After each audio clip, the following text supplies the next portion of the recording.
कक्षा 8 की पाठ्य पुस्तक वसंत का पाठ 9 आज हम पढ़ेंगे, जो है कबीर की साखियां। कबीर की साखियों के बारे में आज हम पढ़ेंगे। सबसे पहली आपकी साखी है, जाति न पूछो साधकी, पूछ लीजिए ज्ञान, मोल करो तलवार का, पड़ा रहन दो म्यान। ये आपकी पहली साखी है, मतलब पहला दोहा है कबीर दास जी का। तो हम अब इसके अर्थ जानते हुए इसका अध्ययन करेंगे। जाति का मतलब होता है जात, उसका धर्म, किसी भी व्यक्ति का। पूछो, पूछना, ज्ञान, उसकी नॉलेज, ज्ञान। मोल, मूल्य, करो, करना, म्यान, जिसमें तलवार रखते हैं। इन सभी शब्दों के अर्थ को लेकर अब हम दोहे का अर्थ करेंगे। अपने इस साखी में कबीर जी का मानना है कि साधु संतों की जाति के बारे में नहीं सोचना चाहिए, बल्कि उनके ज्ञान की ओर ध्यान देना चाहिए। उनके अमूल्य ज्ञान को विनम्रता पूर्वक प्राप्त करने का प्रयास करना चाहिए। जैसे तलवार लेते समय तलवार का मोल भाव किया जाता है, उसकी म्यान का नहीं, उसी प्रकार हमें भी साधु संतों से उनके ज्ञान को प्राप्त करना चाहिए। उनके जातीय स्वरूप को जानने की इच्छा करना व्यर्थ है। जैसे तलवार का मोल या महत्व जानना चाहिए, न कि म्यान का। कबीर दास जी की दूसरी साखी है हमारे पास, आवत गारी एक है, उलटत होई अनेक, कह कबीर नहीं उलटिए, वही एक की एक। इस दोहे में कबीर दास जी कहते हैं कि यदि हमें कोई गाली देता है और हम पलटकर उसे भी गाली दे दें, तो गालियों की संख्या निरंतर बढ़ती ही चली जाएगी। यदि किसी के गाली देने पर हम मौन रहकर उसका उत्तर देते हैं, अर्थात कोई जवाब नहीं देते, तो गाली की संख्या एक ही रहती है, वे एक से अनेक नहीं होती। वास्तव में कबीर कहना चाहते हैं कि हमें किसी को अपशब्द नहीं कहने चाहिए। यदि हमें कोई अपशब्द कहता है तो उसका उत्तर मौन रहकर देना चाहिए, क्योंकि यदि हम भी अपशब्द कहेंगे तो उनकी संख्या बढ़ जाएगी। कबीर दास जी का तीसरा दोहा हमारे पास है, माला तो कर में फिरे, जीभी फिरे मुख माही, मनुआ तो दहु दिसी फिरे, यह तो सुमिरन नाही।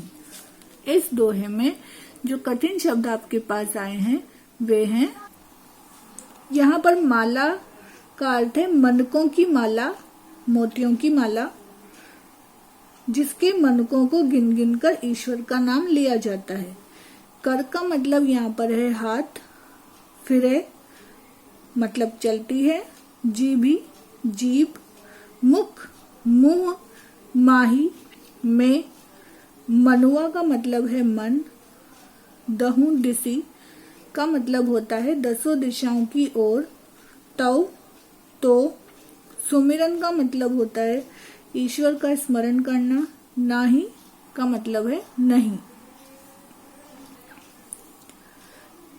इस दोहे में कवि ने प्रभु भक्ति का उल्लेख करते हुए कहा है कि माला का मन का तो हाथ में फिर रहा हो, जिह्वा मुख के अंदर और मन दसों दिशाओं की ओर भटक रहा हो, तो ऐसे में उसकी चंचलता पर अंकुश न होने के कारण हमारी भक्ति व्यर्थ चली जाती है। हमें ऐसे पाखंडवाद को छोड़कर मन को वश में करना आना चाहिए। कबीरदास जी के कहने का मतलब यह है कि हाथ में मोतियों की माला फेरने से और मुंह में जिह्वा चलाने से राम की प्राप्ति नहीं होती। इस हेतु तो मन को एकाग्रचित करना पड़ता है। हमारी पाठ्य पुस्तक का चौथा दोहा हमारे पास है, कबीर घास न निंदिए, जो पाँव तली होई, उड़ी पड़े जब आँखी में, खरी दुहेली होई। अब इसके कठिन शब्दों का अर्थ हम समझेंगे। निंदीय का मतलब होता है निंदा करना या उपेक्षा करना। पाँव का मतलब है पांव, तली यानी कि नीचे, होई होती है, उड़ी उड़कर, पड़े पड़ जाता है, आँखी आँख में, खरी यानी कि बहुत, दुहेली यानी कि कष्टकारी जिससे तकलीफ होती है। अब इस दोहे का अर्थ हम समझेंगे।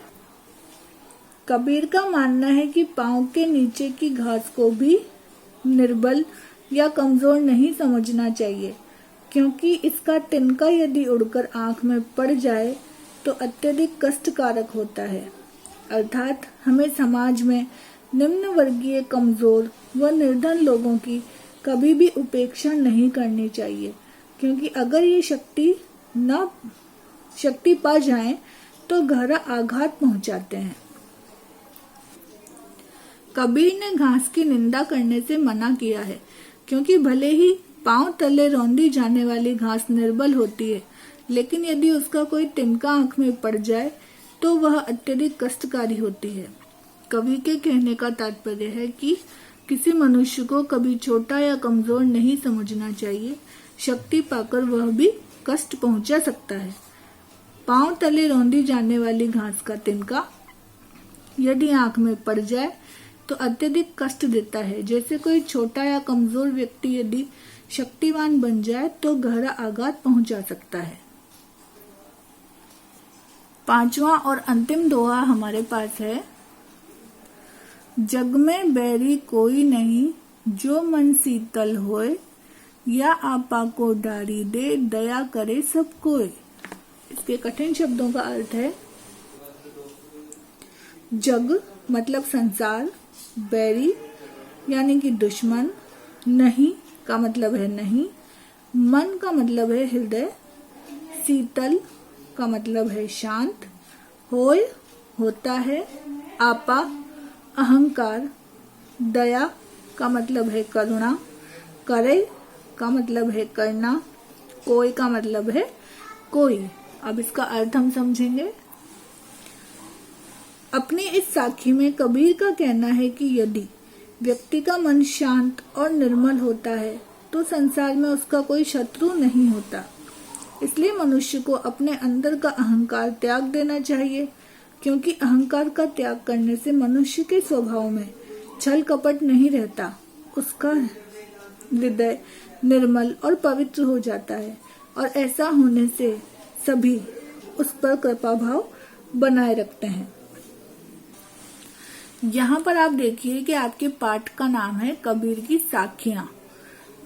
कबीर की साखियां, हम इनको साखियां क्यों बोलते हैं, इन दोहों को साखियां क्यों बोला जाता है, इस पे ध्यान देंगे। कबीर के दोहों को साखी कहा जाता है क्योंकि साखी शब्द का एक अर्थ है प्रत्यक्ष रूप से, अर्थात उन्होंने समाज में जैसा देखा वैसा ही कहा। वे समाज में फैली कुरीतियों, जातीय भावनाओं और बाह्य आडंबरों को समाप्त करना चाहते थे। इसलिए अपने दोहों में भी कबीर ने यही सीख देनी चाहिए कि हमें साधु के ज्ञान को प्राप्त करना चाहिए, उसके जातीय स्वरूप को जानने की इच्छा नहीं रखनी चाहिए। यदि कोई अपशब्द कहे तो मौन रहना चाहिए, क्योंकि हमारे द्वारा भी अपशब्द कहे जाने पर उनकी संख्या बढ़ेगी। ईश्वर प्राप्ति हेतु एकाग्रचित होकर भक्ति करनी चाहिए, किसी को निर्बल नहीं समझना चाहिए एवं हमें अपने स्वभाव को निर्बल और शांत बनाना चाहिए।